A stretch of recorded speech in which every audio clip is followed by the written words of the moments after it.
جتنی باقی کی نالج آپ حاصل کر رہے ہیں، اسلام اس کو برابر حاصل کرنے کے اوپر ابھارا، لیکن اس کو نمبر 1 پر نہیں رکھا۔ کیوں؟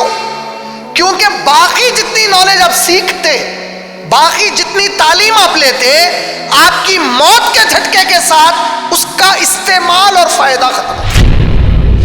تعلیم کی اہمیت کب ہے؟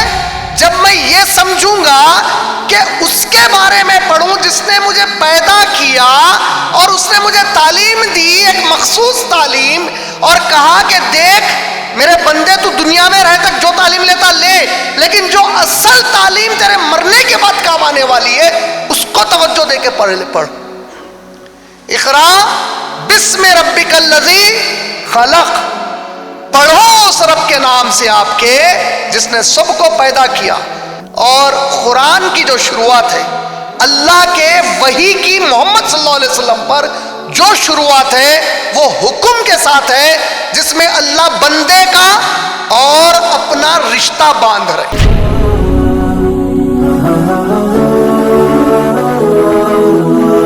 السلام علیکم ورحمۃ اللہ وبرکاتہ۔ بسم اللہ الرحمن الرحیم۔ میں سماک حسین صدیقی باحیثیت ناظم جلسہ آپ تمام مرد اور خواتین کا IREF کے دفتر پر آج یعنی 2 جولائی 2023 عیسوی بروز اتوار کو تہ دل سے استقبال کرتا ہوں۔ انشاءاللہ اس مجلس کے آغاز کے لیے شروعات ہونے سے پہلے میں اور ایک اسٹوڈنٹ جو کہ میرے چھوٹے بھائی سنان حسین صدیقی اور اس کے بعد اور ایک اسٹوڈنٹ IREF کے حافظ عبدالقیوم کو دعوت دیتا ہوں کہ وہ قرآن پاک کے حصے کی تلاوت کرے۔ سب سے پہلے جناب سنان حسین صدیقی۔ السلام علیکم ورحمۃ اللہ وبرکاتہ۔ میں سنان حسین صدیقی IREF کا اسٹوڈنٹ اور اسکول میں 10th کلاس کا اسٹوڈنٹ ہوں۔ انشاءاللہ اب میں آپ تمام کو سورہ علق سورہ نمبر 96 کی آیت نمبر 1 سے 7 تک کی تلاوت کروں گا۔ اعوذ باللہ من الشیطان الرجیم، بسم اللہ الرحمن الرحیم، اقرأ باسم ربک الذی خلق، خلق الانسان من علق، اقرأ وربک الاکرم، الذي علم بالقلم، علم الإنسان ما لم يعلم، كلا إن الإنسان ليطغى أن رآه استغنى۔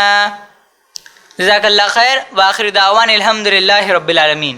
بسم اللہ الرحمن الرحیم۔ میں آپ تمام کا اسلامی طریقے سے استقبال کرتا ہوں۔ السلام علیکم ورحمۃ اللہ وبرکاتہ۔ میں عبدالقیوم بن عبدالحفیظ محمد انشاءاللہ آپ سب کے سامنے سورۃ العلق سورہ نمبر 96 کی آیت نمبر 8 سے آیت نمبر 19 تک کی تلاوت کروں گا۔ اعوذ باللہ من الشیطان الرجیم، بسم اللہ الرحمن الرحیم،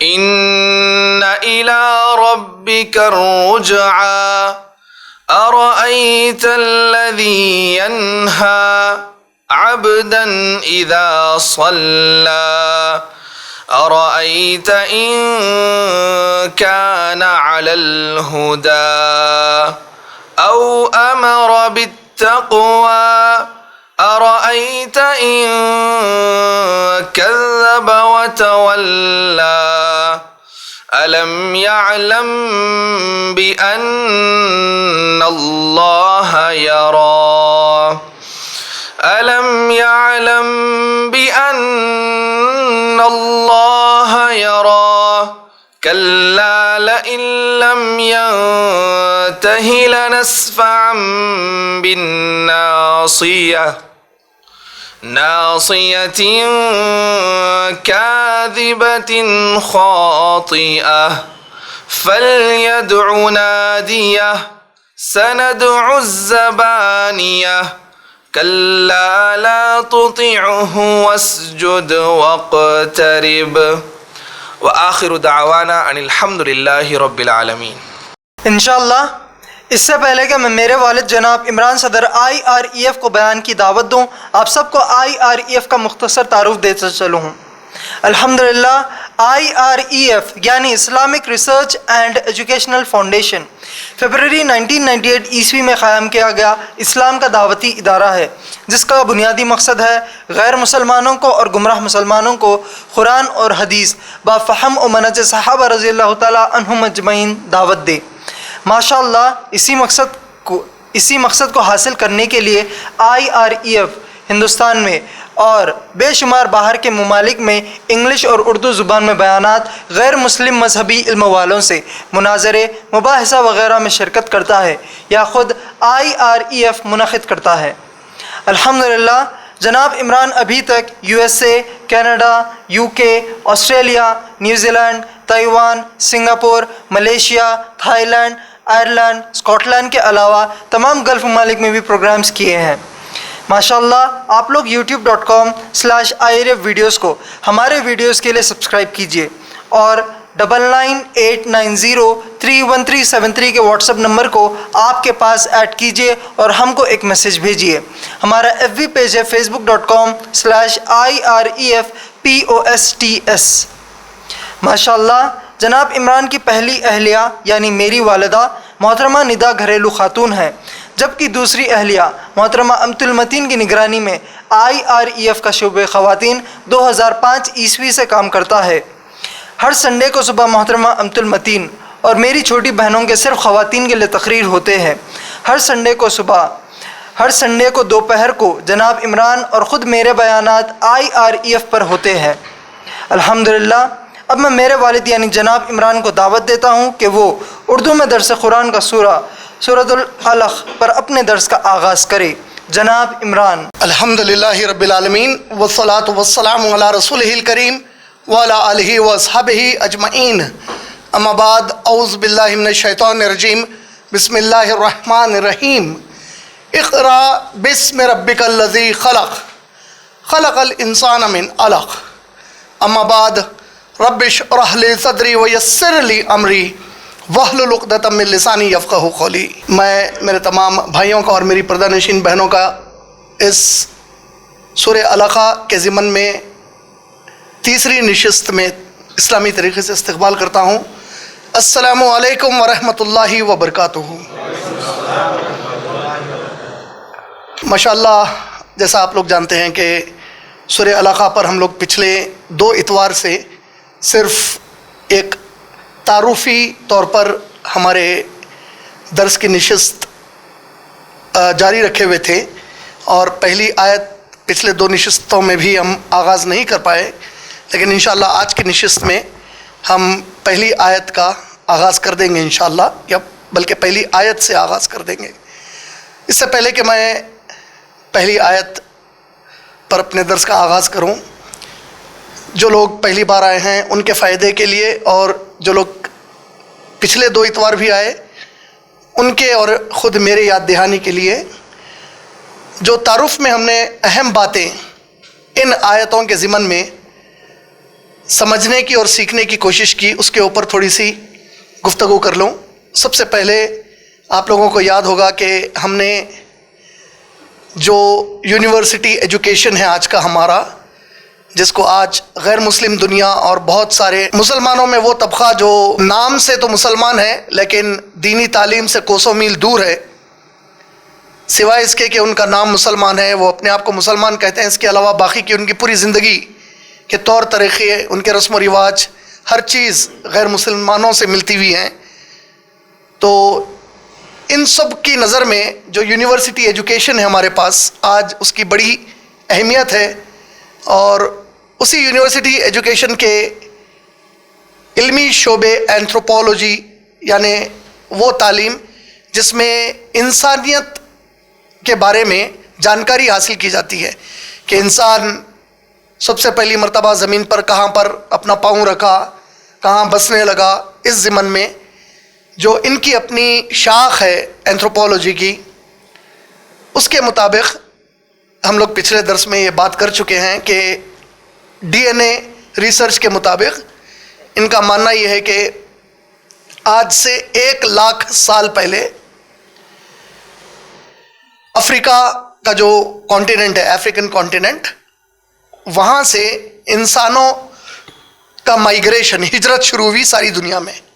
انسان وہاں سے نکل کر ساری دنیا میں پھیلے، اور جب افریقہ سے نکل کر یہ لوگ پھیلے 1,00,000 سال پہلے، تو ان کے حساب سے لگ بھگ 70,000 سال پہلے انسانوں کی آبادی کا ایک بڑا طبقہ اس علاقے میں بسا، جو آپ لوگ پچھلے ہمارے درس کے ضمن میں تفصیل سے دیکھ سکتے، جس کو آج آپ یوروپ وغیرہ مانتے ہیں اور پرشیا کا ایریا مانتے ہیں، یعنی جس میں آج کا ایران، آج کا عراق، آج کا Syria, Turkey, France, Spain, Egypt, یہ پورے ممالک آ گئے.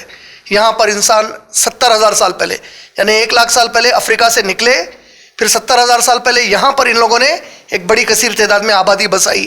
پھر اور آگے بڑھتے ہوئے وہ لوگ لگ بھگ 40,000 سال پہلے ہمارے ملک ہندوستان کو اپنا بسیرا بنایا.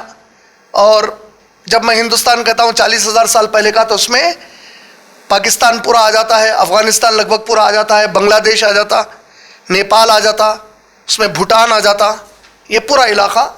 تو 40,000 سال پہلے یہاں پر انسانوں نے اپنا بسیرا بسایا. لیکن یہیں رکے نہیں، بلکہ آگے بڑھے، اور پھر بڑھتے ہوئے وہ لوگ ملیشیا، انڈونیشیا، چائنا، پھر اسی طریقے سے آسٹریلیا، نیوزی لینڈ، اور پھر ادھر سے ہوتے ہوئے الاسکا وغیرہ کو ٹچ کرتے ہوئے امریکن کانٹیننٹ، نارتھ اور ساؤتھ امریکہ میں چلے گئے. یہ ایک اینتھروپولوجی کی اسٹڈی کے مطابق بتایا گیا. تو اس سے ایک چیز تو سمجھ میں آ گئی کہ انسان کی شروعات افریقہ سے ہوئی. تو پھر اب کیا اینتھروپولوجی ہماری اس سے ٹکر کھاتی، کیونکہ ہم بول رہے ہیں کہ افریقن کانٹیننٹ سے انسانوں کی بستی کا آغاز، اور پھر وہاں سے انسان آبادی بڑھاتے ہوئے آگے بڑھتے چلے گئے. تو ڈرفٹنگ آف کانٹیننٹس ہم نے پڑھا ہے ہمارے اسکولوں میں. ڈرفٹنگ آف کانٹیننٹس کا مطلب کیا ہے کہ تمام جو کانٹیننٹس ہے یہ پورے کے پورے ایک جگہ تھے، اور بعد میں زبردست زلزلوں وغیرہ کی وجہ سے یہ لوگ ٹوٹ کر الگ الگ ہوئے. تو انڈیا کا جو حصہ ہے یہ مانا جاتا ہے کہ افریقہ سے ہی جڑا ہوا تھا کئی برسوں پہلے. تو ہند میں اتارے گئے آدم علیہ السلام کا مطلب اگر 1,00,000 سال پہلے اتارے گئے تو ہند اور افریقہ ایک ہی چیز تھی اس وقت. اور پھر بعد میں جب الگ ہو گیا تو یہ پورا حصہ ہندوستان کا حصہ بن گیا. تو انشاءاللہ میرے خیال سے واللہ عالم، صحیح علم اللہ رب العالمین کے پاس ہے صرف، اور اس کی زیادہ تحقیق نہ نبی کریم صلی اللہ علیہ وسلم نے آگے بتائی، نہ صحابہ نے اس کے اوپر زیادہ تحقیق پوچھی. تو ایک مسلمان ہونے کی حیثیت سے جو نبی صلی اللہ علیہ وسلم اور صحابہ نے نہیں بتایا، اس پر اب ہماری زیادہ تحقیق کی اہمیت بھی باقی نہیں رہی. پھر ساتھ میں میں آپ لوگوں کو پچھلی بار ایک اہم بات پھر سے اس لیے دہرا رہا ہوں کیونکہ جو چیز آج شروع کرنے والے ہیں اس کی بہت اہمیت ہے ان باتوں کو یاد رکھنے کے لیے. یہ ہو گیا ایک anthropology D N A research کے مطابق. میں آپ لوگوں کو ایک اور خاص بات بتایا کہ اینتھروپولوجی میں یعنی انسانوں کے جو تاریخ کی شروعات کے مطابق ایک سٹیٹمنٹ ہے جو ماہرین اینتھروپولوجی کے بولتے، لیکن عام آدمی جب یہ بات کرتا تو اس طریقے سے نہیں کرتا. اس کی بات کرنے کا انداز الگ اور ماہرین کا انداز الگ ہوتا. ماہرین اینتھروپولوجی کے جب کبھی کوئی تحقیق کرتے اور کوئی دریافت کرتے تو لوگ یہ جملہ کبھی بھی نہیں بولتے کہ یہ چیز فائنل ہے، حتمہ ہے، یہ حجت ہے، ختم، اب اس کے آگے کچھ نہیں ہے. ایسے جملے ان کے نہیں ہوتے. ان کا ہمیشہ جملہ ہوتا ابھی تک کی ہماری تحقیق کے مطابق، according to our research till date, ہم کو یہ معلوم ہوا. کا مطلب وہ لوگ گنجائش پوری چھوڑ دیتے کہ آنے والے دنوں کی تحقیق میں شاید اور کوئی نئے معلومات ہو. لیکن وہی بات کو جب عام انسان کرتا سب سے پہلے 40,000 سال، سب سے پہلے 1,00,000 سال پہلے دعوے کے ساتھ کرتے. لیکن جو ماہرین ہیں ان کا یہ دعویٰ نہیں ہے. واللہ والا مسئلہ کیا ہے وہ تو صرف اللہ رب العالمین ہی بہتر جانتے ہیں. اس بات کو نظر میں رکھتے ہوئے ایک بات جو آپ لوگوں کو بتانا چاہ رہا ہوں کہ ماہرین یہ بھی کہتے ہیں کہ انسانوں کی لکھنے کی جو تاریخ آج ہمارے پاس موجود ہے وہ لگ بھگ 4 سے 5 ہزار سال پرانی ہے. یعنی انسان جو لکھنا شروع کرا وہ صرف آج سے 4-5 ہزار سال پہلے لکھنا شروع کرا. اس کے پہلے لکھتا کرتا کچھ بھی نہیں تھا.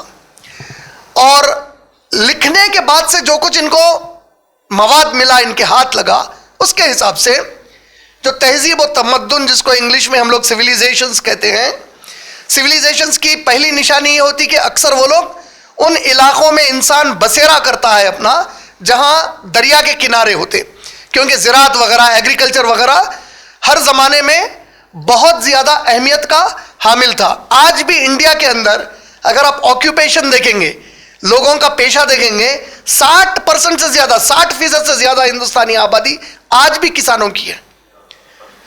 کسان ہمیشہ ایک اہم کردار ادا کیے ہیں اللہ کی طرف سے زمین پر, اللہ کی.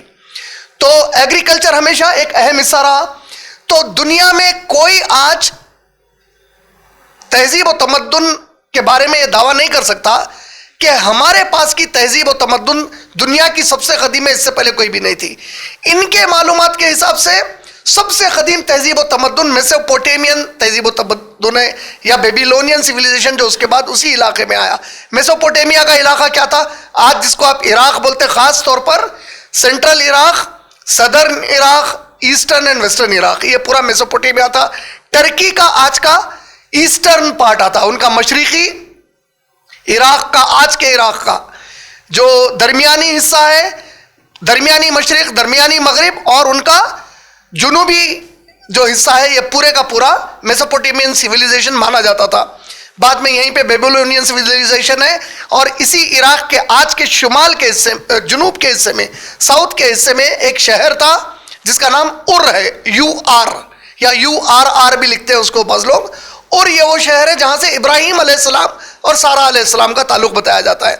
اب یہ پورا حصہ پھر اگر آپ لوگوں کو نقشہ یاد ہوا ہو, یا آپ لوگوں نے دلچسپی اسلام کی خاطر لے کر دروس کے بعد نقشے کو دیکھا ہو, جغرافی میں جو ہم کو 10th کلاس میں پڑھایا گیا, تو آپ لوگ دیکھیں گے کہ عراق وغیرہ یہ پورا سیریا کو لگ کر ہے, پھر سیریا وغیرہ کا علاقہ پورا جو ہے فلسطین, جارڈن وغیرہ کو لگ کر ہے, پھر فلسطین, جارڈن وغیرہ کا ایریا ایک طرف سعودی عرب کو لگ کے, دوسری طرف سے وہ مصر سے جا ملتا ہے.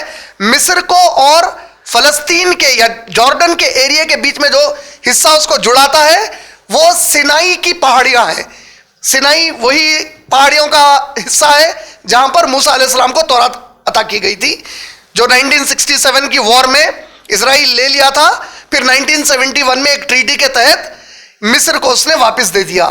تو اب فی الوقت وہ مصر کا علاقہ مانا جاتا ہے جہاں سینائی کی پہاڑیاں آتی ہیں, اور آج کا اسرائیل وہیں پہ اس کو لگ کر بسا ہوا ہے. یہ ساتھ میں پھر سعودی کا جب آپ علاقہ دیکھیں گے جس کو ہم حجاز کہتے ہیں, وہ پورا سعودی عرب کا نارتھ سے لے کے ساؤتھ تک, نارتھ سے ساؤتھ تک کا پورا ویسٹ کا ایریا آتا. یہیں پر آپ کو جدہ ملے گا, یہیں مکہ ملے گا, یہیں مدینہ ملے گا, یہیں آپ کو تبوک ملے گا, یہیں نیچے چلے جائیں گے تو آپ کو یمن ملے گا. یمن کے پورے سعودی کے جو پھر باقی کے کونے آئیں گے, یمن, عمان, قطر, کویت, UAE, یہ پورے اس کے کونوں کے حصوں میں آ جائیں گے. اور یمن کے اوپر کا پورا جو حصہ ہے یہ حجاز کہلائے گا. حجاز ہی کا وہ حصہ تھا جس کو اس زمانے میں مدین یا مدین کہتے تھے, جہاں کے شعیب علیہ السلام تھے. پھر وہ حصہ چونکہ سنائی پہاڑیوں کو لگتا ہے تو وہاں سے لگتے ہوئے, یا اوپر جارڈن کو لگتا ہے تو وہاں سے لگتے ہوئے مصر اس کو کنیکٹ ہو جاتا. تو مصر سے نکل کر موسیٰ علیہ السلام بھاگ کر آ گئے تھے فرعون کے پاس سے مدین میں, پھر نکاح کر کے شعیب علیہ السلام کی بیٹیوں کے ساتھ وہ مصر واپس ہو گئے. یا پھر اگر آپ ابراہیم علیہ السلام کی تاریخ لیں گے تو ار سے مصر کو آئے تھے, پھر مصر سے حکم ہوا تو حاجر علیہ السلام کو لے کے مکے کی وادی میں چھوڑنے گئے تھے. پھر مکہ بسا, کعبۃ اللہ کا جو تعمیر کرنے کا کام پورا کیا. یہ تاریخ کا ایک حصہ تھوڑا سا یاد رکھیے. پچھلی ویڈیوز دیکھیں گے تو پورے تفصیل کے ساتھ, میپس کے ساتھ آپ لوگوں کو یہ چیزیں مل جاتے ہیں, لیکن پھر بھی اب فی الوقت کے لیے یاد رکھنا ضروری ہے آپ لوگوں کے لیے. اب اس کے اندر خاص بات کیا تھی؟ اس کے اندر خاص بات یہ تھی کہ جو تہذیب و تمدن پرانے مانے جاتے ہیں, میسوپوٹیمیا کو کتنے سال پرانا ہے, تو ان کے حساب سے ان کا جو اندازہ ہے 8 سے 9,000 سال پرانا. ان کی تحقیق میں سب سے پرانی وہی تہذیب و تمدن, وہی سویلائزیشن ہے. لیکن اس کے بعد 4 سے 5,000 سال پہلے آج سے تقریباً 4-5 بڑی بڑی تہذیب اور تمدن ایک جگہ بسی ہوئی, زمین پر بسی ہوئی تھی. سب سے آپ مغرب کی طرف چلے جائیں گے تو پورے مغرب کی طرف آپ کو ملے گا کون سی civilisation? Roman and Greek civilisation. لیکن یہ بھی پرانے ہیں. اس سے پہلے سب سے قدیم 4-5 ہزار سال پہلے کی آپ کو ایجپشین سویلائزیشن ملے گی, مصری تہذیب و تمدن, پھر اس کے ساتھ ساتھ آپ کو ملے گا بیبیلونین وغیرہ, پھر اس کے ساتھ آپ کو ہندوستان آ جائیں گے تو موہنجو دارو اینڈ ہرپا, ہماری موہنجو دارو اور ہرپن انڈس ویلی سویلائزیشن جس کو کہتے ہیں, پھر اسی طریقے سے آپ کو چائنیز سویلائزیشن. یہ پورے ہم اثر کانٹمپرریز تھے یہ لوگ آپس میں, یہ ایک ہی وقت لگ بھگ یہ پورے تمدن اور تہذیب موجود تھے. تہذیب و تمدن کی ڈیفینیشن یا سویلائزیشن کی ڈیفینیشن کیا ہے یہ اچھے سے یاد رکھنا. ایسے علاقے جہاں انسانوں کے پاس کچھ قوانین ہوتے تھے رہنے کے لیے, ایک نظام تھا, آرگنائزیشنل سیٹ اپ تھا, گورنمنٹ تھی, جہاں اکانومی تھی یعنی معیشت تھی, جہاں پہ تعلیم ان کے حساب سے اپنے حساب سے تاریخ ہو. اچھا آج ہم وہ لفظ استعمال نہیں کر رہے ہیں, لیکن انجینئرنگ اینڈ آرکیٹیکچر ہر تہذیب و تمدن کا انتہائی اہم حصہ تھا, ورنہ بغیر انجینئرنگ اینڈ آرکیٹیکچر کے آپ کو یہ پیرامڈس, آپ کو یہ بڑے بڑے رومن جو کنسٹرکشنز ہیں, یہ پوری چیزیں بغیر انجینئرنگ اور آرکیٹیکچر کے ہو ہی نہیں سکتے. تو انجینئرنگ اینڈ آرکیٹیکچر پیک پر تھی, اور انجینئرنگ پیک پر رہنے کے لیے میتھمیٹکس موجود تھی. پھر صرف میتھمیٹکس کی ضرورت نہیں ہے, آپ کو فزکس کے لاز چاہیے اس کے لیے. پھر جب آپ اس کے اندر جو ہے میٹیریل یوز کرتے کنسٹرکشن کا تو پھر کیمسٹری چاہیے آپ کو اس کے لیے. پھر جب آپ کے پاس فوج موجود ہے تو آپ کو میٹلرجی کی نالج ہونا ضروری ہے, ایلوئز کی نالج ہونا ضروری ہے. میٹلز کون سے استعمال کریں گے, کیسا استعمال کریں گے, لوہا کیا کریں گے, تانبا کیا کریں گے, چاندی کیا کریں گے, سونا کیا کریں گے. اچھا سونا ہر وقت اہم رہا ہے, ہر زمانے میں اہم رہا ہے. لگ بھگ پرانے زمانے کے ہر راجا مہاراجا کا جو معیشت کا نظام تھا ان کے پاس سونے کے ہی پیسے ہوا کرتے تھے. تو یہ اپنی جگہ پھر سونے کے زیورات. تو اگر پھر زیورات بنانے کا مطلب کیا ہو گیا, دیکھیے آپ پھر آپ کے پاس نالج ہونا پڑتا اس کے لیے. تو جویلری وغیرہ اس سے کیا چیز ثابت ہو گئی, جو ہمارے آج کے سبجیکٹس ہیں, میتھس, فزیکل سائنسز, کیمسٹری. اچھا باٹنی زوالوجی بھی ہوگی کیونکہ میڈیسن دیا کرتے تھے وہ لوگ بھی. ہو سکتا ہے آرتھوپیڈک نہ ہو, لیکن یونانی جس کو آپ گریک میڈیسن مانتے ہیں, آیورویدک انڈیا کی بہت قدیم ہے, تو میڈیسن کا بھی سلسلہ موجود تھا. سرجری آج کے طرح نہیں کرتے تھے لیکن کوئی ایک کانسیپٹ تو سرجری کا موجود تھا. تو دیکھیے اب جو ہمارے پاس آج ہم کو تعلیم یونیورسٹیز میں دی جا رہی, یہ سب کی سب چیزیں تقریباً موجود تھی. کلودنگ کپڑے پہنتے ہیں کا مطلب پھر اب آپ کو معلوم ہونا پڑے گا کہ ٹیکسٹائل کی نالج ہونا آپ کے پاس, کہ بھئی کون سی چیز میں کیا چیز ملانے سے کپڑا کون سا بنے گا. موسم کے حساب سے کپڑے پہنتے تھے وہ لوگ بھی. اچھا پھر جنگ کرنے نکلے ہیں تو اس کو بولتے ہیں پولیمولوجی, اسٹڈی آف وارس, کہ کتنے قسم کی جنگیں ہوں گی, جنگیں کیسی ہوں گی. اچھا جنگ کرنے کے لیے جیوگرافی معلوم ہونا پڑے گا, پھر آپ کو ٹوپوگرافی معلوم ہونا, آپ کو کلائمیٹ معلوم ہونا. تو اس کا مطلب کیا ہے, دیکھیے جو کچھ آج ہمارے پاس یونیورسٹی ایجوکیشن ہے, ہر تہذیب کے پاس ان کے اپنے استطاعت کے مطابق, ان کے اپنے کیپیبلٹیز کے مطابق یہ تمام تعلیمات موجود تھیں. یہ پوری چیزوں کو ایک جگہ رکھتے ہوئے ان پورے تہذیب اور تمدن کے پاس مذہبوں کا بھی تصور تھا. اور پچھلے دروس میں ہم تفصیل سے اس کے اوپر گفتگو کر چکے ہیں. یہ پورے جتنے میں سویلائزیشنز بتایا, ایجپشین سویلائزیشن, پھر اس کے بعد میں Greek and Roman civilisation, Mesopotamian Babylonian civilisation, Chinese civilisation, Indus valley civilisation, ان پوروں کا سب سے کامن جس معبود کی عبادت کی جاتی تھی وہ تھا سورج. سورج اور چاند ان پوروں کے پاس کامن تھا. سورج کی ان کے پاس کسی نہ کسی شکل میں عبادتیں ہوتی تھی. پھر بت پرستی عام ہوئی ان لوگوں کے پاس. جب بت پرستی عام ہوئی تو پھر بتوں کی پوجا ہر جگہ شروع ہو گئی. اچھا پھر اب یہ بات کو یہیں پہ روکتے ہوئے عیسیٰ علیہ السلام کی پیدائش سے 500 سال دیکھیے. اچھا وید شاستر کا دور ہمارے ملک کے حساب سے یہ بھی ضروری ہے. انڈس ویلی 4000 سال پہلے, تو جب تک کوئی وید وغیرہ نہیں تھی یہاں پہ. وید شاستر کا دور جس کو آج ہندو دھرم میں اپنی سب سے پہلی اور سب سے اہم مذہبی کتاب مانا جاتا, وہ کتاب جو نازل کی گئی مانا جاتا, وہ رگ وید, اتھر وید, یجور وید, سام وید ہے. ویدوں کا دور کون سا ہے؟ عیسیٰ علیہ السلام سے 1500 سال پہلے سے 500 سال تک کا ہے. ان 1000 سالوں میں پھر یہ ہمارے ملک میں وید شاستر کا دور چل رہا تھا. اب اس میں آپ آیوروید وغیرہ پورے چیزیں, کہ وید کا ہی لفظ ہے تو وہیں سے نکلی وہ میڈیسن, تو یہ پوری چیزیں یہاں پر آ گئیں. اس کے علاوہ جو ایریا آپ کو فلسطین کا ایریا ہے آج کا، وہاں پر 500-600 سال پہلے کیا ہوا؟ موسیٰ علیہ السلام آ کر چلے گئے تھے، داؤد علیہ السلام کا دور ختم ہو گیا، سلیمان علیہ السلام نے بیت المقدس بنا دی تھی۔ سب سے پہلی مرتبہ بیت المقدس کو کس نے توڑا؟ نیبوشد نیزر نے۔ لگ بھگ 583 سال پہلے عیسیٰ علیہ السلام کے 583 ایئرس عیسیٰ علیہ السلام سے پہلے آیا، حملہ کیا، بیت المقدس ڈھا دیا، یہودیوں کو غلام بنا کر اپنے ساتھ پرشیا لے کر آ لیا۔ وہ پرشیا کا کنگ تھا، یعنی کہ آج کے پورے ایران اور عراق کے ایریا کا کنگ تھا۔ وہاں لا کر وہ غلامی کرا رہا تھا۔ 50-60 سال گزر گئے، وہاں پر ایک کنگ آیا جس کا نام تھا سائرس دا گریٹ۔ سائرس کو ان یہودیوں نے ریکویسٹ کیا، اور وہی دور بتایا جاتا ہے کہ غالباً عزیر علیہ السلام کا دور ہے۔ انہوں نے اس کو کنونس کیا، اس کو مطمئن کیا، وہ راضی ہو گیا، اور ان کو غلامی سے نجات دے کر بولا کہ جاؤ اپنے مذہبی مقام پر تم لوگ واپس بس جاؤ۔ یہ لوگ پلٹ کر آئے۔ کب پلٹ کر آئے؟ 538 میں پلٹ کر آئے، یعنی 583 کے قریب اٹھائے گئے تھے، 538 BC میں عیسیٰ علیہ السلام سے پہلے واپس ہو گئے۔ دوبارہ بیت المقدس ان لوگوں نے بنائی، وہیں رہنا شروع کیا۔ یہ کب ہوا؟ 538 میں۔ 500 سال پہلے، یعنی اور 38 سال کے بعد 500 سال پہلے کیا ہوا؟ رومنس ایجپٹ کو بھی فتح کر لیے، پیلسٹین کے پورے ایریا کو بھی اپنے قبضے میں لے لیے۔